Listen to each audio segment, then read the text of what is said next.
محترم سامعین کرام و معزز حاضرین جمعہ اور خواتین اسلام، خطبہ مسنونہ کے بعد ہم نے سورۃ النور آیت نمبر 44 کی تلاوت کی ہے، جس میں اللہ تبارک و تعالی بیان فرماتا ہے یقلب اللہ اللیل والنہار ان فی ذلک لعبرہ لأولی الابصار، کہ اللہ تبارک و تعالی دن اور رات کو پھیرتا ہے، الٹ پھیر کرتا ہے، یقیناً اس میں یعنی دن اور رات کے آنے اور جانے میں نصیحت ہے، عبرت ہے دیکھنے والوں کے لیے، عقل مند لوگوں کے لیے۔ تو محترم سامعین کرام، آیت کی مناسبت کے لحاظ سے آج ہمارا موضوع ہے ماہ محرم الحرام کا پیغام۔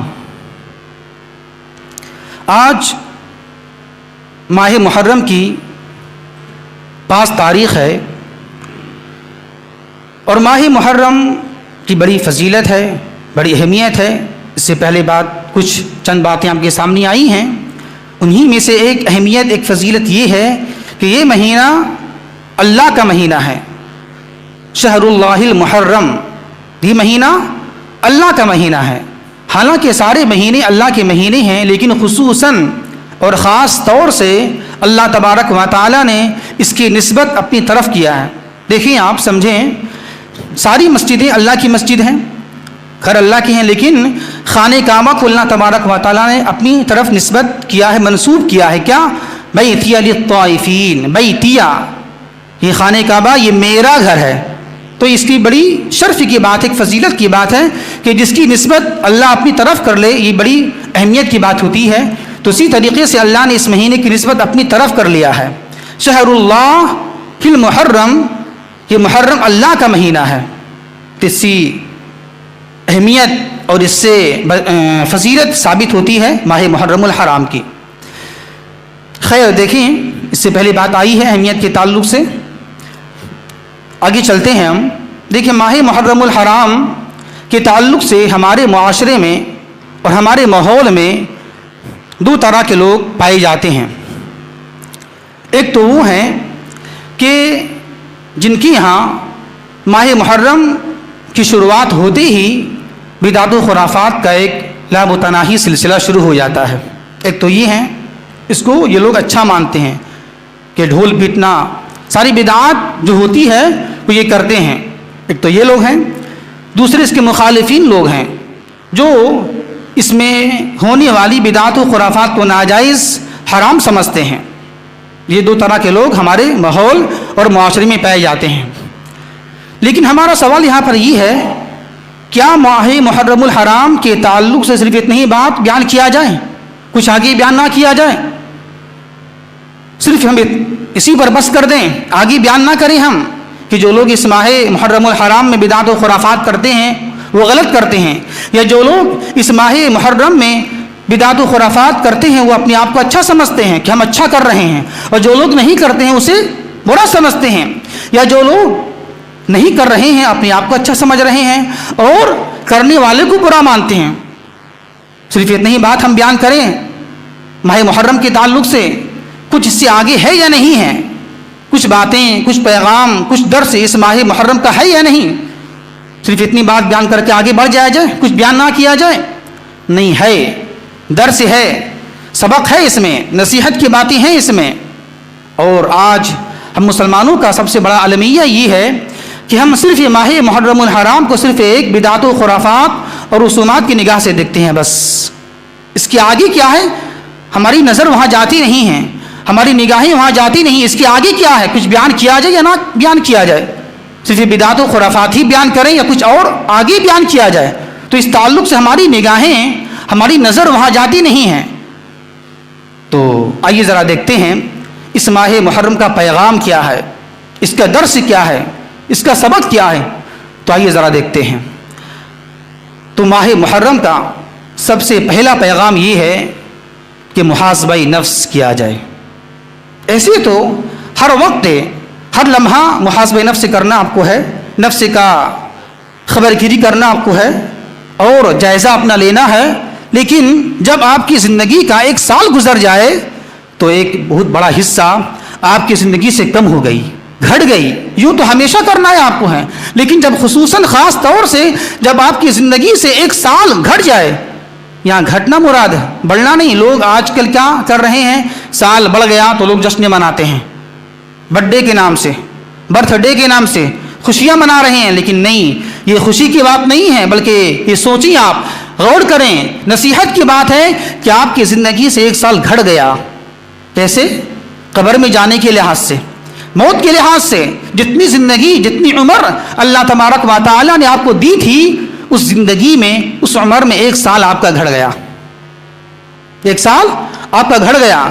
تو یہ رات و دن, یہ ہفتے, یہ سال کا آنا اور جانا, اس میں بہت بڑا پیغام ہے. یہ درس ہے, یہ نصیحت ہے کہ جس طریقے سے یہ ہفتے, یہ دن, یہ سال آ رہے ہیں اور جا رہے ہیں, اسی طریقے سے لوگ دنیا کے اندر آ رہے ہیں اور جا رہے ہیں. اور جس طریقے سے جو منٹ, جو سیکنڈ, جو گھنٹے اور جو دن اور جو ہفتے اور جو مہینے اور جو سال گزر جاتے ہیں, وہ کبھی بھی قیامت تک آ نہیں سکتے ہیں. تو اسی طریقے سے اس دنیا فانی کے اندر میں جو انسان آ رہا ہے اور جو چلی جا رہا ہے, وہ کبھی قیامت تک آ نہیں سکتا ہے. تو اسی طریقے سے ہم اس دنیا کے اندر آ چکے ہیں. ایک وقت ایسا آنے والا ہے کہ ہم بھی اس دنیا سے چلے جائیں گے اور کبھی قیامت تک آنے والے نہیں ہیں. تو اس میں بہت بڑا پیغام ہے, درس کی بات ہے, نصیحت کی بات ہے کہ یہ صرف یہ دن رات کا آنا اور جانا, کیا مطلب؟ آپ سوچیں, آپ 1445 ہجری ختم ہو گیا, کتنا شروع ہوا؟ 1446 ہجری. تو ہم جائزہ لیں, اپنے نفس کا محاسبہ کریں. ہم کیا محاسبہ کریں, کیا جائزہ لیں؟ ہم جائزہ لیں, یہ لیں کہ ہم پچھلے سال ہم نے کتنا گناہ کیے, کتنی نمازیں چھوڑی, کتنے ہم نے گالیاں دیں, کتنا ہم نے غیبت کیا, کتنا ہم نے والدین کو برا بھلا بولا, کتنی ہم نے بہت ساری چیزیں ہیں گناہ میں. سوچیں آپ, یہ جائزہ لیں ہم کہ پچھلے سال ہم نے کیا کیا ہے. اور یہ بھی جائزہ لیں آپ اپنے نیک اعمال کے تعلق سے کہ ہم نے پچھلے سال کتنی نمازیں پڑھی ہیں, کتنے روزے رکھے ہیں, کتنی تلاوت قرآن کیا, کتنا توبہ استغفار کیا. تو ہم نیک اعمال کا بھی اور گناہوں کا بھی دونوں کا جائزہ لیں. تو اگر ہمارے نیک اعمال زیادہ ہو جائیں, گناہ کم ہو جائیں, تو ہم اللہ تبارک و تعالیٰ کا شکریہ ادا کریں, شکر کریں کہ الحمدللہ ہمارے نیک اعمال زیادہ ہیں. اور مزید آپ نیک اعمال کرنے کی توفیق اللہ سے مانگیں آپ.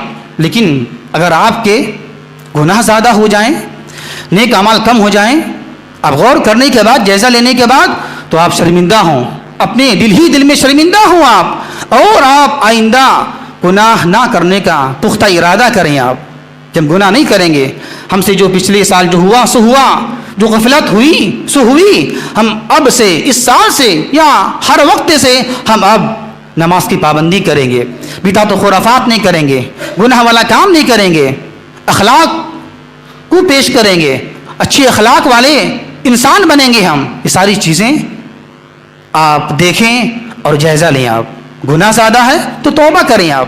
تو یہ نصیحت کی باتیں ہیں, یہ عبرت ہے اس سال کے آنے اور جانے میں. اسی بات کو اللہ تبارک و تعالیٰ نے قرآن مجید سورہ فرقان کے اندر اس طرح بیان فرمایا ہے, وَهُوَ الَّذِي جَعَلَ اللَّيْلَ وَالنَّهَارَ خِلْفَةً لِمَنْ أَرَادَ أَنْ يَذَّكَّرَ أَوْ أَرَادَ شُكُورًا. کہ وہی وہ ذات ہے اللہ تبارک و تعالیٰ جس نے رات اور دن کو ایک دوسرے کے پیچھے آنے اور جانے والا بنایا.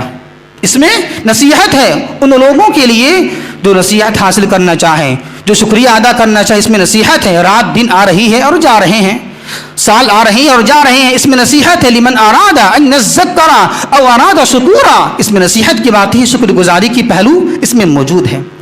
اسی طرح اللہ تبارک و تعالیٰ بیان فرماتا ہے سورہ آل عمران کے اندر میں کیا, ان فی خلق السماوات والارض واختلاف اللیل والنہار لآیات لأولی الالباب. یقیناً زمین و آسمان کی پیدائش میں اور رات اور دن کے آنے اور جانے میں لآیات, نشانیاں ہیں, عبرتیں ہیں, نصیحتیں ہیں کن لوگوں کے لیے, لأولی الالباب, عقل مندوں کے لیے. ایسا نہیں, عقل تو اللہ نے سب کو دیا ہے, ہر انسان عقل سے بے بہرا نہیں ہے.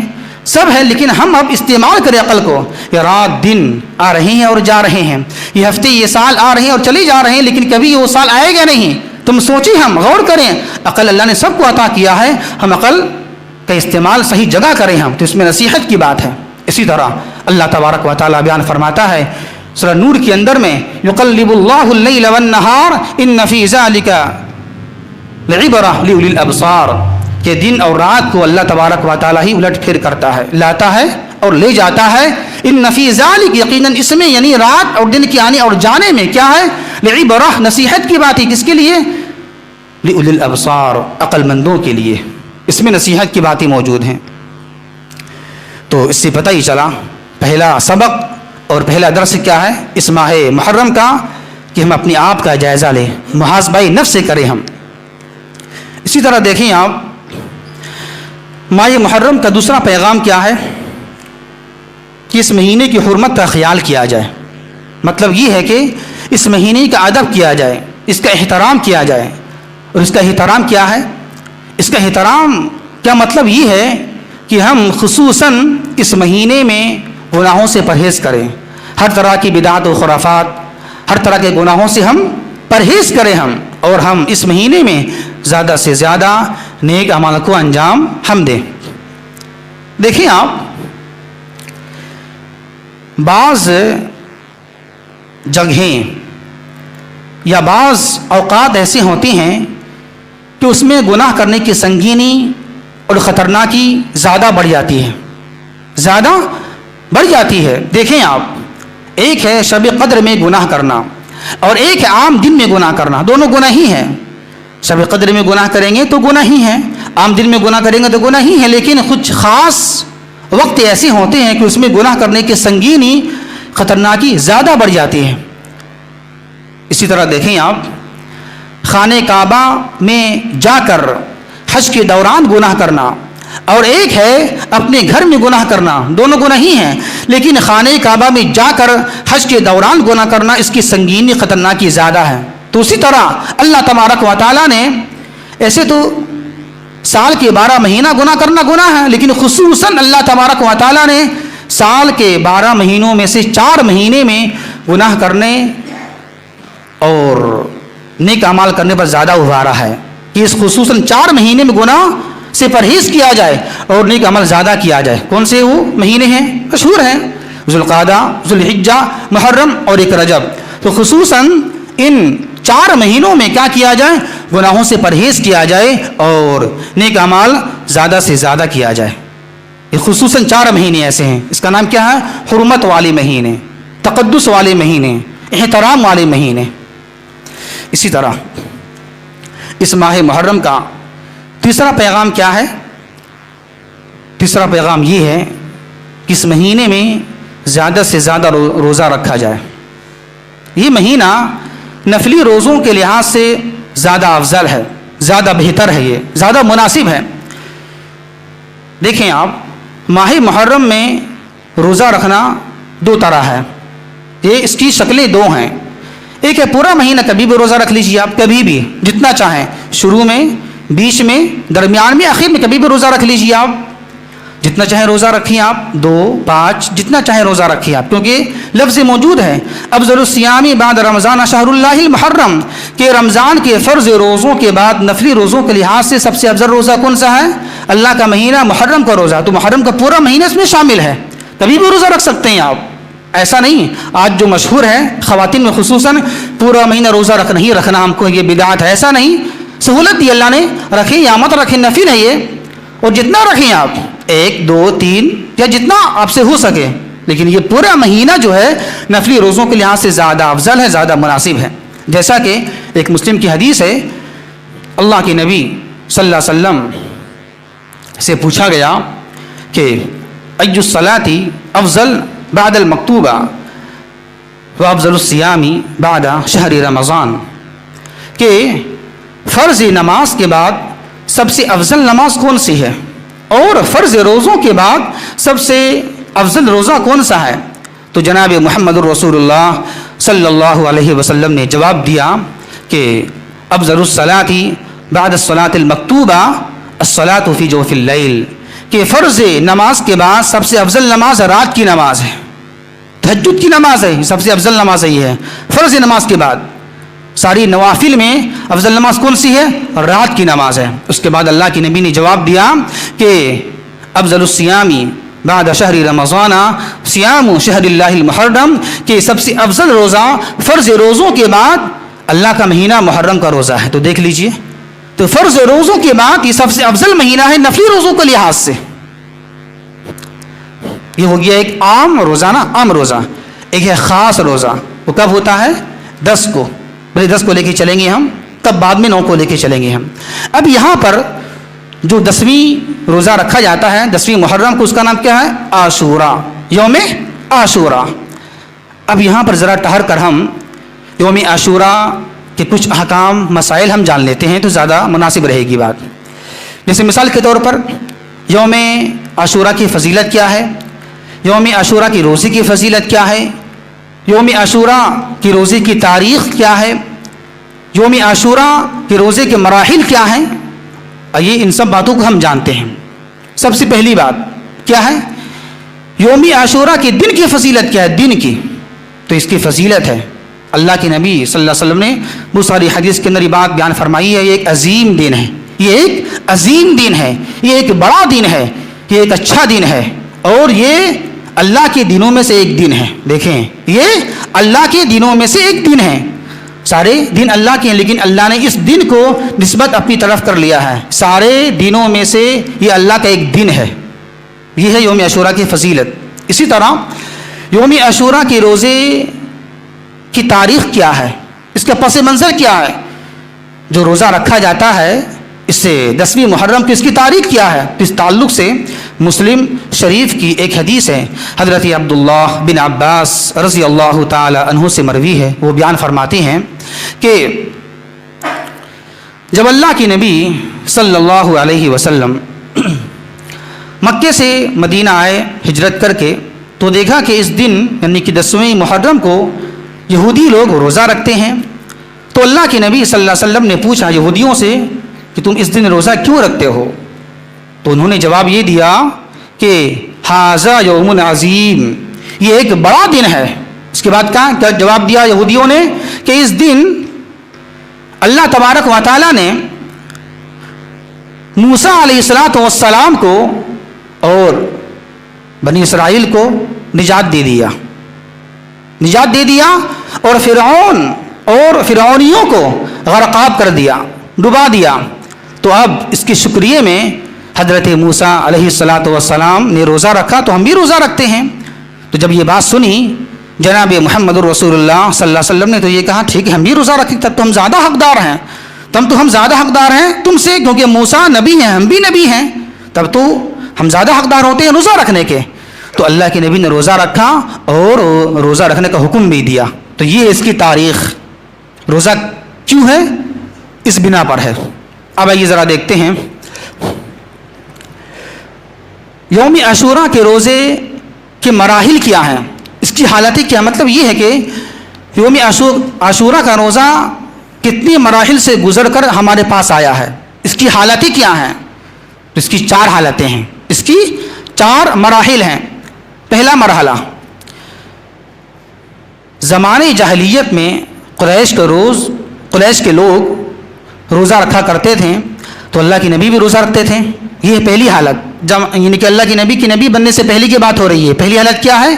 زمانے جاہلیت میں قریش کے لوگ کفار مشرکین اس دن کا روزہ رکھتے تھے، تو اللہ کے نبی بھی روزہ رکھتے تھے، نبی بننے سے پہلے کی بات۔ یہ ہے پہلی حالت، ٹھیک ہے۔ دوسری حالت کیا ہے؟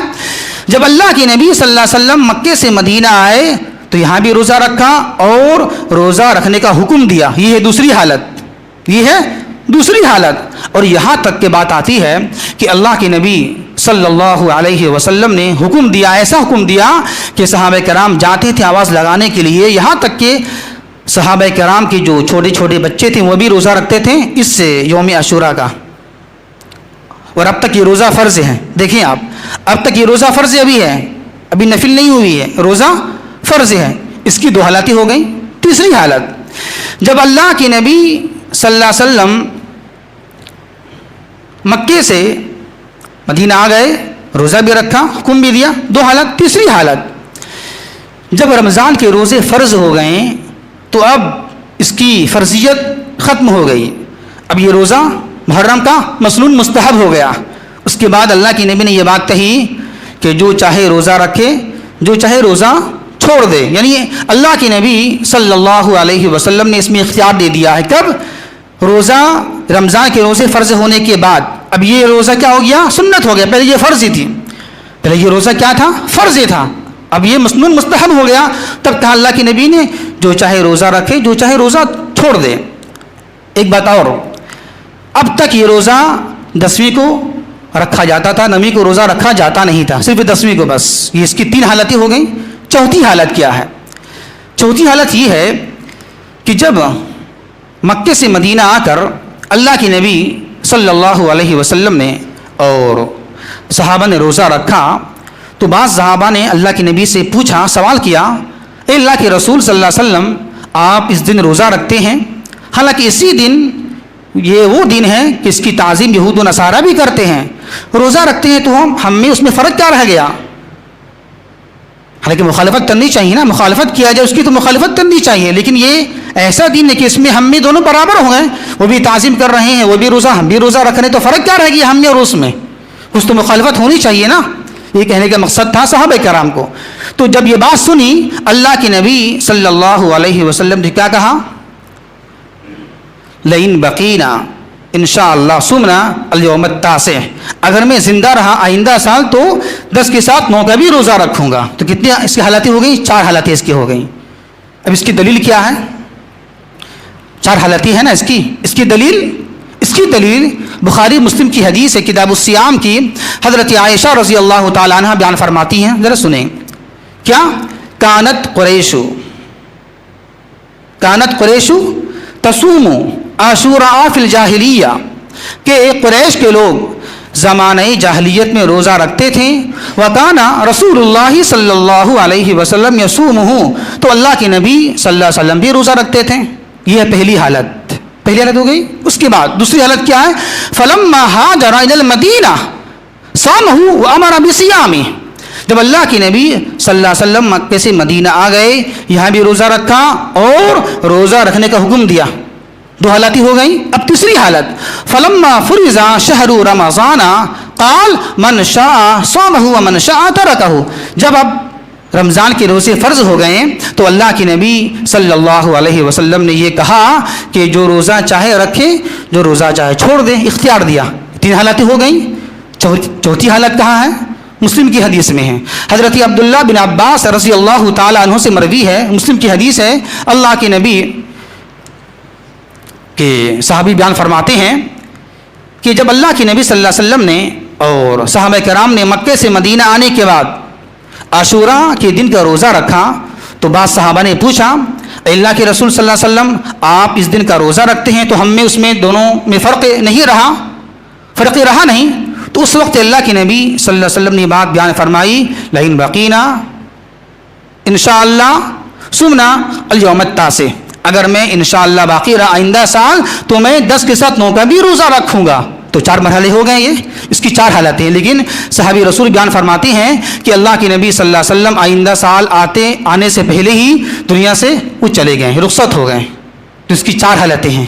آخری جو حالتیں ہیں، آخر کی جو حالت، اگر میں زندہ رہا تو میں 10 کے ساتھ 9 کا بھی روزہ رکھوں گا، اس کو کیا بولتے ہیں؟ حدیث تمنا۔ عمل تو نہیں کیا اللہ کے نبی نے نا، عمل تو نہیں کیا، خواہش کا اظہار کیا، اس کو بولتے ہیں حدیث تمنا۔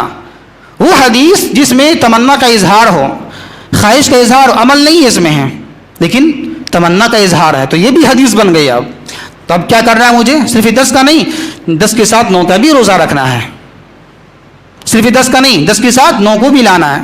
ایک بات اور یہاں پر ہے، یاد آ گئی، کچھ لوگ ایسے ہیں کہ روزہ نہیں رکھا 9 کا تو 10 11 ملا لیتے ہیں، 10 اور 11 ملا لیتے ہیں، نہیں، 9 10 حدیث سے، صحیح حدیث سے ثابت ہے، 11 ہی ثابت نہیں ہے، لیکن وہ حدیث مستند نہیں ہے، ضعیف ہے۔ 10 11 ملانا یہ ثابت نہیں ہے، 9 10 ملایا جائے، 10 11 نہیں، وہ حدیث قابل اعتبار نہیں ہے لیکن وہ قابل اعتبار نہیں ہے، تو 9 10 ملانا زیادہ اچھا ہے، زیادہ افضل ہے۔ تو یہ ہے کچھ عاشورہ کے احکام و مسائل اور اس کی تفصیلات. آخری بات، یوم عاشورہ کی روزے کی فضیلت کیا ہے؟ تو اس تعلق سے مسلم شریف کی حدیث ہے، اللہ کے نبی صلی اللہ علیہ وسلم سے پوچھا گیا اس کی فضیلت کیا ہے، تو اللہ کے نبی نے بیان فرمایا یکفر السنۃ الماضیہ، پچھلے ایک سال کے گناہوں کا کفارہ یہ بن جائے گا. یعنی جو بھی اپنے گناہ کیا پچھلے ایک سال کے اندر میں، صغیرہ گناہ، چھوٹے گناہ، تو یہ اس روزے کی وجہ سے وہ گناہ ختم ہو جائیں گے، اللہ بخش دے گا، معاف کر دے گا. اب آئیں ماہ محرم کا چوتھا پیغام کیا ہے؟ چوتھا پیغام یہ ہے کہ اس مہینے میں ہونے والی بدعات و خرافات کی تردید کی جائے. اگر آپ کے ماحول میں، آپ کے معاشرے میں بدعات و خرافات کی جا رہی ہے یا ہو رہی ہے یا آپ کے گھر میں ہے تو اس کی تردید کریں، آپ اس کا دفاع کریں. آپ ایسا نہیں کہ چپ رہیں، ٹھیک ہے.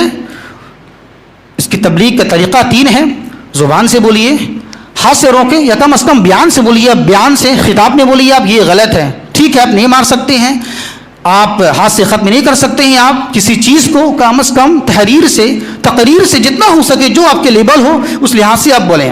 ایک بات جان لیں، آپ اس مہینے میں بہت ساری بدعات و خرافات میں سے ایک بہت بڑی بدعت اور ایک بہت بڑا جرم کیا کیا جاتا ہے معلوم ہے؟ صحابہ کرام پر لعن طعن کیا جاتا ہے، انہیں برا بھلا کہا جاتا ہے. تو ہم کیا فرض بنتا ہے؟ ہمیں فرض یہ بنتا ہے کہ اس مہینے میں ہم صحابہ کرام کا دفاع کریں، اس کی عظمت کو، ان کی فضیلت کو بیان کریں ہم. اور جو لوگ گالی دیتے ہیں، سب و شتم کرتے ہیں صحابہ کرام پر، اس کی مخالفت کریں، اس کی تردید کریں، جیسا ہو سکے اپنی تقریر سے، اپنی تحریر سے، جس طرح ہو سکے آپ اس کی مخالفت کریں، آپ کہ نہیں یہ غلط ہے، یہ طریقہ صحیح نہیں ہے. تو اس طرح ہم کیا کریں؟ صحابہ کرام کا دفاع کریں. کیوں دفاع کریں گے ہم؟ کیوں؟ اس لیے کہ صحابہ کرام اسلام کی بنیادی جماعت ہیں، پیلر ہے وہ. اگر ہم صحابہ کرام کے بیچ سے ہٹا دیں گے سارا اسلام مشکوک شک والا ہو جائے گا. کیوں؟ اس لیے کہ سارا اسلام کس کے ذریعے پہنچا ہے؟ صحابہ تو لے کر آئے نا. ہر حدیث کے آخر میں کون ہوتے ہیں؟ صحابہ کرام ہوتے ہیں نا. یہ بیان کیا اس سے، یہ بیان کیا اس سے. تو لانے والے حدیث کون ہیں؟ سلسلہ کون ہوتے ہیں حدیث میں؟ صحابہ کرامی ہوتے ہیں. اگر صحابہ کرامی کو مشکوک کر دیا جائے تو حدیث کیسے مانیں گے آپ؟ تو ساری حدیث کیسی آئی ہے؟ صحابہ کرام کے وسیلے سے، ذریعے سے آئی ہے. تو اس کا دفاع کریں ہم. اگر اس کو چھوڑ دیں گے، ہم دفاع نہیں کریں گے، صرف اللہ کے نبی صلی اللہ علیہ وسلم بس ہم اسی سے محبت کریں گے. لیکن تو یہ دین جو آیا ہے کیسے آیا ہے؟ تو صحابہ کرام کا دفاع کیا جائے اور بھرپور طریقے سے دفاع کیا، جہاں ضرورت ہو وہاں کیا جائے، اور جہاں نہیں ہو، اگر جہاں ڈر ہو وہاں اپنی تقریر میں یا تحریر میں یا کسی بھی طریقے سے اس کی مخالفت ہونی چاہیے، لیکن اچھے انداز میں، حکمت کے لحاظ سے. اسی طرح ماہ محرم کا 5واں پیغام اور آخری پیغام کیا ہے؟ باطل چاہے جتنا ظلم کر لے آخر اسے مٹنا ہی مٹنا ہے، مغلوب ہونا ہی ہونا ہے. اور حق، صحیح چیز جتنا دب جائے اسے ابھرنا ہی ابھرنا ہے، اسے اٹھنا ہی اٹھنا ہے. دلیل دیکھیں آپ، موسیٰ علیہ السلام اور فرعون نے کتنا ظلم کیا بنی اسرائیل پر، یہاں تک کہ بچوں کو ذبح کراتا تھا. بچوں کو ذبح کراتا، کتنا بڑا ظلم ہے. دیکھیں آپ، بچوں کو ذبح کرا دینا کتنا بڑا ظلم کی بات ہے. لیکن آخری مرحلہ کیا اس کا آیا؟ اللہ نے غرقاب کر دیا، ڈبو دیا بنی اسرائیل، یہ فرعون اور اس کے جماعت کو ڈبو دیا. اور ایسا ڈبویا کہ اللہ نے اسے عبرتی نشان بنا دیا، نصیحت کی چیزیں بنا دی. اور کیسے بنائی؟ بڑا اچھے طریقے سے بنا دیا. اور اس کے برخلاف دیکھ لیجیے آپ، حق جتنا ہی دب جائے، صحیح چیز جتنا ہی مغلوب ہو جائے، اسے اٹھنا ہی اٹھنا ہے. حضرت موسیٰ بنی اسرائیل کو اللہ نے نجات دے دیا، بچا لیا. کیسے بچایا؟ یہ بھی ایک عبرت کی نصیحت کی باتیں ہیں. اللہ راستہ بنا دیا، سمندر میں راستہ بن گیا. کتنی بڑی بات ہے، ایک تاریخ ہے اس کی. کتنی بڑی بات ہے کہ وہ سمندر میں راستہ بن جانا، اسی راستے ہی میں پھر دریا بن جانا، پھر ڈبا دینا اللہ تبارک و تعالیٰ کا فرعون کو اسی راستے میں. راستہ ہی ہے. راستہ کس کے لیے بنا؟ موسیٰ علیہ السلام کے لیے. سمندر کس کے لیے بن گیا؟ پانی کس کے لیے ہو گیا؟ فرعون اور اس کی جماعت کے لوگوں کے لیے. کتنی بڑی بات ہے، کتنی عجیب طریقے سے اللہ نے غرقاب بھی کیا اور اسے بچا بھی لیا، اسی جگہ میں بچایا اور غرقاب بھی اسی جگہ میں کیا. کتنی بڑی بات ہے. جگہ وہی ہے، جگہ ایک ہے. سمندر راستہ بن گیا اس کے لیے اور وہی جگہ سمندر بنا کے اس کو ڈبا دیا. تو اس سے پتہ ہی چلتا ہے باطل جتنا ہی اپنا پیر کو پھیلا لے آخر اسے مٹنا ہی مٹنا ہے، اور حق جتنا دب جائے اسے ابھرنا ہی ابھرنا ہے. تو یہ ہے آپ کا ماہ محرم کا پیغام اور اس کا درس اور اس کی نصیحتیں. اللہ سے دعا ہے کہ اللہ تبارک و تعالی ہمیں صحیح سمجھ کے توفیق عطا فرمائے. وما توفیق الا باللہ انہ تعالی جواد کریم ملک بر رؤوف الرحیم.